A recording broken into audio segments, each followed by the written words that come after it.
नमस्कार जय जगन्नाथ शुभ सकाळ। मो नाम प्रदीप सिंह मु जड़े जन्मकुंडली mobile number vastu angelic healing symbol switch word switch number प्रोनोलॉजी एंजेलिक हिलिंग सिंबल एवं सात चक्र एवं ईमेल न्यूमरोलॉजी विशेषज्ञ अटे। आज का डेट है 26/1/2026 रिख 26 रु आसिला 8 एवं टोटाल अंक को मिसेले आसिबो 19 रु 1 8 एवं 1 कॉम्बिनेशन रे आज का डेट रे जो शिशुपुत्र माने जन्म ग्रहण करेंगे बा आगरू मु कही मूलांक 8 एवं भाग्यांक 1 विषय मु कही एवं 17 तारीख रे मध्य 8 17 एवं 26 तारीख रे मध्य मूलांक 8 एवं भाग्यांक 1 कॉम्बिनेशन रहूची। एही डेट रे जो शिशुपुत्र माने जन्म ग्रहण करेंगे सेमानकर शनि सबु बेले सेमानकु प्रॉब्लम रे रखेब, कारण शनि एवं सूर्य कनेक्शन रे सेमानकर सबु क्षेत्र रे भाग्य फल शून अटे। तेणु सेमानकर मैरेज प्रॉब्लम एवं स्ट्रगल होल लाइफ संघर्ष करिबा पई जीवन सारा सेमानकु संघर्ष करिबा पई पड़िबो। तेणु सेमाने रूल एंड रेगुलेशन रे जदि रहिबे सेमानकर संघर्ष बहुत कमी जीवो एवं सेमानकु रिजल्ट शनि महाराज सुनिश्चित देबो।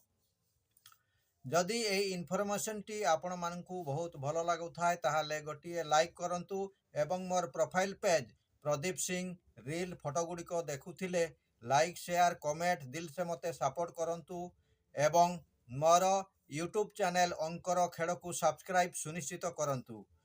जदि आपण माने मोर यूट्यूब चैनल अंकर खेड़ को सब्सक्राइब करूछंती ताहाले सर्वप्रथमे मु जेते बेले वीडियो अपलोड करी सेते बेले आपनको पाखकू नोटिफिकेशन पहुँची जीवो, जहा फल रे आपण माने मोर वीडियो देखिबाकू पाइबे।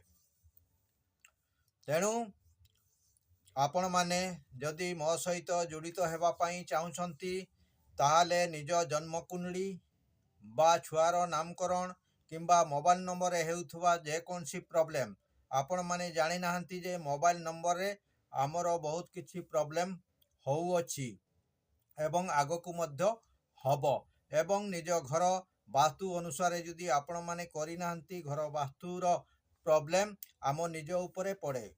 तेणु घरर वास्तु रो सॉल्यूशन किंबा अन्यान्य जे कोनसी प्रॉब्लम रो सॉल्यूशन नेबा पई चाहुथांती ताहाले आपण माने मो सहित कांटेक्ट करी की परामर्श ग्रहण करि पारिबे। परामर्श नेबा पई मोबाइल नंबर होउची 9348186859। आज होउची साधारणतंत्र दिवस